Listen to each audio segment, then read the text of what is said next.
Allez, deux astuces pour vous pour faire du Supabase.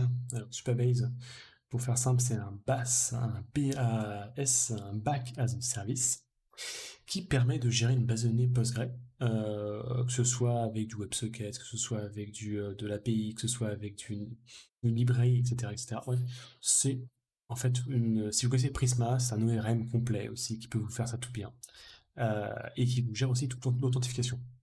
Et donc aujourd'hui, je vais vous montrer deux astuces. La première, c'est quand vous lancez en fait un npx Supabase Start, vous avez tous les liens locaux. En fait, quand vous lancez en local Supabase, qui est très conseillé, hein, qui est plutôt recommandé d'ailleurs de le faire. Le problème, c'est que souvent votre application elle commence à tourner et bah, vous n'avez plus accès. Et ben, hop, on ouvre notre terminal, on lui demande npx pour lancer la Supabase, mais si vous l'avez installé en global, Supabase directement, Supabase statue, hop, donc npx ça permet d'exécuter une librairie qui est exécutable bien sûr, sans avoir à retenir dans le projet la librairie. En l'occurrence, c'est lié. Et donc là, je peux récupérer entre autres l'API, le SQL, bref, vraiment les liens importants. Je peux même avoir accès au studio, etc. Bref, il me rappelle vraiment tous les liens. Ça, c'est parce que j'ai un Docker qui tourne. Maintenant, deuxième astuce, si j'ai besoin de récupérer mon bucket, alors mon bucket, ça me permet une chose super intéressante, c'est que typiquement, j'ai envoyé un Magic Link. Ouais, super, mais j'ai pas spécifié de credential, enfin d'identifiant pour envoyer le mail. J'ai vraiment envoyé un mail de test. Je suis en local uniquement, j'ai pas envoyé quoi que ce soit. Ok. Bah, Bucket, justement, là, ce qu'il nous dit, c'est qu'il stocke des choses. Hop. Je peux aller dans le monitor, hein, et là, je peux voir que j'ai des liens, j'ai des mails qui ont été envoyés. Donc, je peux l'ouvrir, hein, et je peux récupérer le mail ici avec le lien pour me connecter. Donc, ça permet, bah, si vous faites un OTP, donc un mail OTP, ça va envoyer un code par mail, de le récupérer ici. Si vous envoyez un Magic Link, donc c'est carrément le lien de connexion complet qui va arriver dedans, etc., etc. Donc en local, vous pouvez récupérer ça assez proprement et assez facilement, sans avoir à configurer tous les credentials, commencer à utiliser vos quotas pour vous connecter aussi chaque jour à votre site. Donc Bucket, vraiment à utiliser massivement. Et la dernière astuce, c'est si vous faites du TypeScript, vous avez une commande là. Alors, je vais vous enlever ça. Vous avez une commande ici qui vous permet de générer les types. Alors je vous ai mis les deux. Vous avez les types qui sont générés à partir du projet Supabase en ligne, si vous utilisez uniquement le SaaS. Comme je vous disais, c'est plutôt recommandé de l'avoir en local.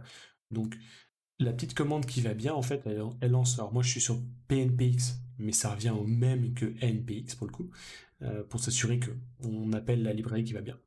Supabase, donc la librairie, le CLI pour être exact, gen pour générer, type, on va générer les types, sous le format TypeScript, parce qu'il y a d'autres types possibles, et pour d'autres projets aussi.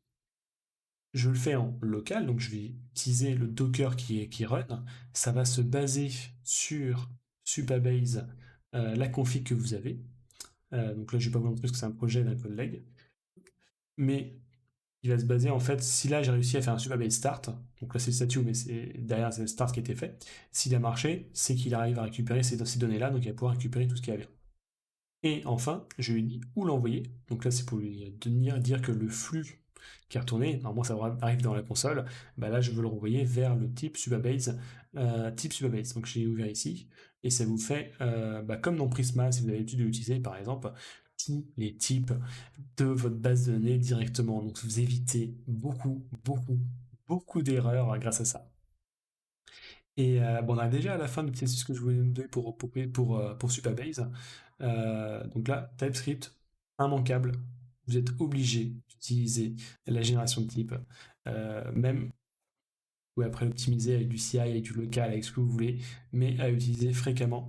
Pareil, après, tout le reste, création, migration, machin, etc., c'est les process classiques, donc je vais pas y revenir tout de suite, mais je ferai sûrement une vidéo. N'hésitez pas à à me dire si vous êtes intéressé. Je fasse une vidéo complète de comment créer un projet sur Supabase. Euh, Vraiment, Supabase, pour moi, c'est actuellement super intéressant parce que vous faites tourner Supabase, vous faites tourner votre site et pratiquement en statique. Vous n'avez même pas besoin de back-end la plupart du temps. Et ça tourne super bien. L'authentification est gérée, vos données sont gérées. Vous pouvez même gérer du real-time, donc c'est-à-dire des chats ou autres, du collaboratif. On peut un peu tout imaginer. Et ben en tout cas, je vous dis à la prochaine. Et puis, j'attends vos commentaires. Salut!